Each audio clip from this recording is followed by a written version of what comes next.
Live from the Icebox Studio in Montgomeryville, Pennsylvania, it's the Bill and Corey Show. I'm Bill. And I'm Corey. Hey, welcome back, Corey. Thanks for doing your civic duty last week. Yeah, jury duty. I'm not going to obviously give too many details, even though I can, but it was a tough case, and I'm glad I did it, though. I think, I know it's not everybody's cup of tea, but I'm glad I did it. You learn a lot about how America runs. Yeah, no, it's interesting. Many things I had no idea about the judicial system that I'm like, oh, okay, that's very interesting. The TV lies a little bit. I'm not going to, I found that out. It wasn't like NCAA. No, courtroom shows Law or and anything like that. Order. Law and Order. No. Law and Order, Corey Pitchler. No, they're not calling you for that. No. I won't be seen. Okay. We got some interesting questions this week, a little bit different. So, first question, and this is verbatim. I am looking into reducing the oxygen concentration in the hydrogen coming from our hydrogen generator from 3,000 ppm to less than 100 ppm at a flow rate of 150 liters per minute.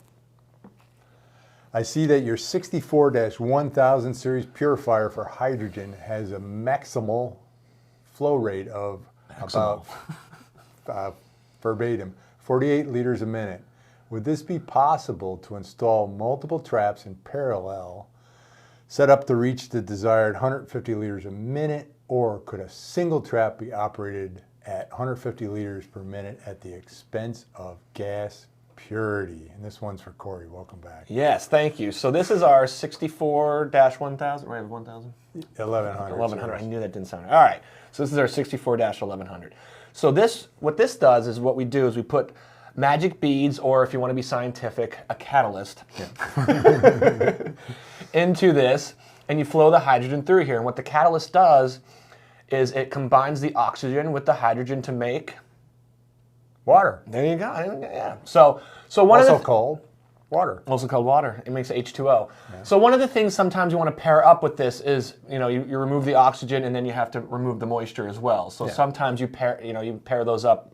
You have this one go through and then there's a moisture remover right afterwards. Yeah, like the 450B or 460 purifier or something else to get the moisture out. That's important. Yes. For this person's question, though, they want to run them in parallel. And to get up to there, this one does about 48, I do believe. This is the largest one we sell. This is the largest one we have. And so he's thinking 3. It gets him close to the 150. I suggested 4. But one of the things you have to remember is, so he was asking to put it in parallel or force it the whole way through. The best answer is put it in parallel, because if you force it the whole way through, who knows if you can even get the flow through this to that high. I don't know. It's just not going to work. It's just not going to work. So that was immediately. So going in parallel, so you put 1, 2, 3, 4 in parallel, but you don't know the flow going in each one. So it would probably be relatively similar, but you don't know if one could be a little bit higher. It'll cause it to go out. Because it's a path of least resistance. Path of least resistance. So you could actually. One could be the easiest. One could have more than the others, but it's going to be pretty. The more you have, the better chance that you're going to have. You're not going to exceed the max flow rate. But one of the things we suggested to the gentleman is control the flow going in there. So I said if you want, you get some rotameters in there. Mass flow controllers might be a little bit too much, but some rotameters in there, and you put the flow at. So you got to have 150 at 4, so you put it at 35. Yeah, something. Yeah, you balance it out. You balance it out, whatever it is. You can equalize it through there, and then all 3 will work pretty much the same. And it was a good idea by that guy to come in. He already knew parallel might work. So and it should. And it should. Yeah, and we sell rotameters too. But mostly, I want to make sure their process is good. I'm not a salesman. I'm looking for the best way to make to find a solution. Okay, the next question. Corey, initially we saw this question, you go, this is a dud, because we just show a piece of paper, but it's not. Someone was looking for a calibration certificate for a rotometer, and we calibrate rotometers here. So I thought, this would be a perfect opportunity. So I get it. Better not drop this. Very fancy. Yeah, this is our very fancy gas flow calibrator. So this is what we use to calibrate. You can zoom in on that. Hey, it's pretty good. So this is what we use, an instrument that we use to calibrate. And this is, this is expensive, and it's NIST traceable. So it's got super accurate results. And it's got a little power button there. So it kind of lights up. And it's really kind of neat because there's going to be a little float that goes up and down in here to measure your flow. We turn it on, but we don't know how. No, we need gas to put we need gas, It's yeah. just, yeah. It's too much. We save that to technicians that run. So yeah, we have this, and then we have to send it out periodically to get it recalibrated. Yeah, so you got to calibrate the calibrator. Got to calibrate the calibrator. Who calibrates the calibrator, though? There's labs that calibrate. Infinitely calibration. It's it might be a pyramid scheme or something. I don't know. But yeah, so this is what we have. It's like in the 10 grand range. So we have to be careful. I better not drop it. Yes. Yeah, so this is what we use to calibrate things. So we do rotameters, and some of our rotameters we can do a plus or minus 1%, some are 5%, plus or minus 5, some are plus or minus 10. Probably shouldn't even bother getting that plus or minus 10% calibrated. Use a thumb is good enough. And we also we sell our mass flows, and sometimes we calibrate sometimes people want those calibrated, and we calibrate our mass flows to this. And then we produce a certificate, which isn't as much fun this show as this. I wish we could have this operating because it's really neat. Because you got stuff move, you can see stuff moving.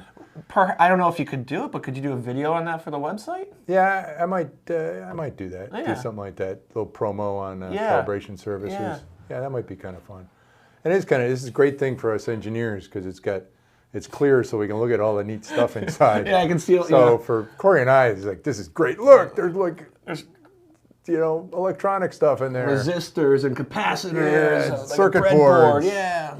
Fun stuff. So it's funny. It's got an on button, but to turn it off. It's like a 3-button combination. Yeah, it's too complicated. Yeah, there's no $10,000 piece of equipment, no off button. No off button. So we're gonna get our technician knows how it works. Yeah, though. we're gonna. Fine. He told me how to do it. I had to hit some 3 key combination. It's like I'll just bring it back. The battery will survive. If not, I can just recharge it. Yeah. So. Oh, and also, if you want a calibration certificate, ask when you're ordering the rotometer. It's the best way to do it. Yes. Otherwise, you're going to send it back into us to get us to do it. Yeah. If you do it, we do a lot of rotometer calibration stuff. So, and we'll put typically we'll put a serial number on the side so you can match it up to your calibration certificate. Yeah. So yes, tell us ahead of time. Yes. But no, people will send them back in even on like probably a yearly basis to get them recalibrated and stuff. Yeah, even we got some mass flow that we're working on. Not me. Mass flow technician was working on, but it was a really old unit, but they kept really good. It was one we hadn't sold in probably 15 years, but it looked brand new because they keep good care of it. I don't even know if they really use it. Maybe they just sent it in to calibration. Okay. Next question is on. We kind of covered something like this before. It's not plugged in, so I can touch it. It's not hot. You can touch it. Yes. As someone's looking for carbon dioxide heaters for a high flow switchover, so they figured, we must need something for high flow. Something special because it's a high flow switchover, and this is used with a regular switchover. So yeah. So luckily, the max flow of a doer, no matter how good the switchover is, it can only go this high, is 110 standard cubic feet per hour for a doer, and a cylinder is 25 standard cubic feet per hour. Yeah. Luckily for everybody, this heater does 160 standard cubic feet per hour, which far exceeds the 110. So you use one for every. So if you have a bank of cylinders, you put one for each cylinder. Yeah, cylinder or doer. Or inlet. Well, if you have one on the inlet and you're pulling from a 6-pack, you would only need one on the inlet of the switchover, right? Yeah, I can pull. No, you can do. No, you want to do one per. One per. Okay. So you can pull more because there's multiple there. Okay, my brain wandered.